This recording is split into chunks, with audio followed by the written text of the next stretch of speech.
Hi viewers, welcome to Neyveli சமையல். நான் உங்க ஜெயந்தி. நம்ம இன்னைக்கு ப்ரொக்கோலி கிரேவி வந்து பார்க்க போறோம். ப்ரொக்கோலியை சவுத் இந்தியன் குசின்ல அவ்வளோ ரொம்ப யாரும் யூஸ் பண்றது இல்ல. ஆனா அவ்வளவு ஹெல்த் பெனிஃபிட்ஸ் அதுல இருக்கு. இப்போ நல்ல ப்ரொக்கோலியை வாங்கி நல்லா க்ளீன் பண்ணிட்டு, இது மாதிரி சின்ன சின்ன ஃப்ளாரட்ஸா வந்து நமக்கு தேவையான சைஸ்க்கு அதை கட் பண்ணிட்டு, நல்லா வாஷ் பண்ணிட்டு, நான் வந்து பட்டாணி சேர்த்துருப்போம் அதுல.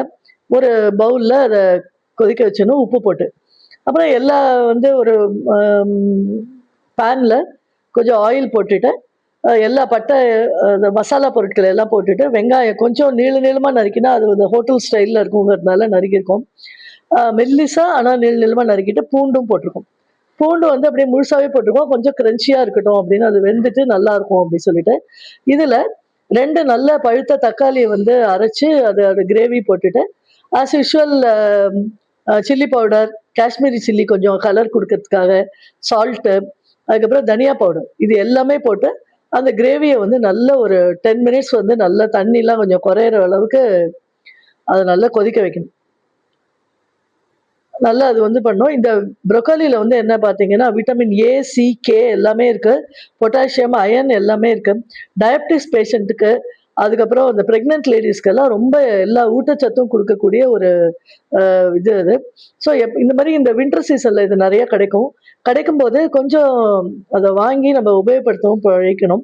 கலருக்காக அண்ட் ஹெல்த் பெனிஃபிட்காக கொஞ்சம் இதில டர்மரிக் பவுடரும் ஆட் பண்றோம். ஹோட்டல்ஸ்ல யூசுவலா அத செய்ய மாட்டாங்க. நம்ம அத கொஞ்சமா பண்றோம். ஸோ இது எல்லாம் போட்டு நல்லா ஒரு 5 மினிட்ஸ் வந்து கொதிக்கணும். இது வந்து இந்த காலிஃப்ளவர் கோஸு அதோட ஃபேமிலிய சேர்ந்த ஒரு இது.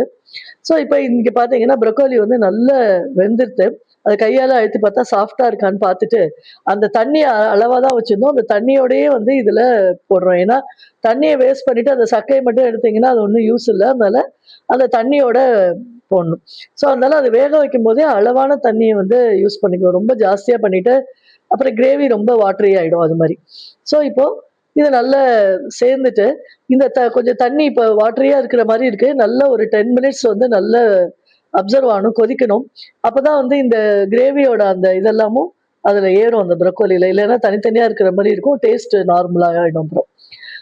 ஸோ இது நல்லா கொஞ்சம் கொதிச்ச உடனே இதுல என்ன பண்ண போறோம் அப்படின்னு கேட்டீங்கன்னா, கர்டு புளிக்காத நல்ல திக்கு கர்டு இருக்கு இல்லையா? அத வந்து ஃபைனலா கொஞ்சம் ஆட் பண்ணிட்டு, அந்த ஸ்கூல் பட்டர்ன்னு சொல்றோம் இல்லையா? அதுவும் கொஞ்சம் ஆட் பண்ணோம்னா, அந்த கிரீமி கன்சிஸ்டன்சி வரும். ஒரு நல்ல ஒரு ரிச் டேஸ்ட் வந்து குடுக்கும். ஒரு அரோமாவும் என்ஹான்ஸ் ஆகும். ஸோ இது மாரி பண்ணோம்னா, சுவையான ப்ரொக்கோலி கிரேவி தயார். Thank you.